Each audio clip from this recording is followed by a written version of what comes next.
APLD stock analysis and price predictions for Monday is applied digital stock and buy. I'm breaking all this down in this brief short 1-minute video.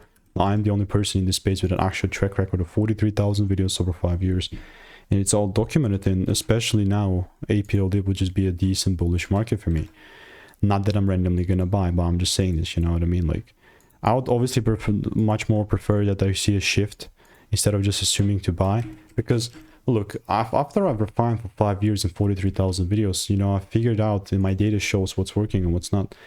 And time again, I'm proving wrong that just assuming stuff that's going to take for the better turn. It's the wrong way to go about things. That's just what I figured out, right? Please use your own due diligence. Don't just blindly listen to me. But if there is not a double break, I'm just not going to look to take things further up randomly, that is.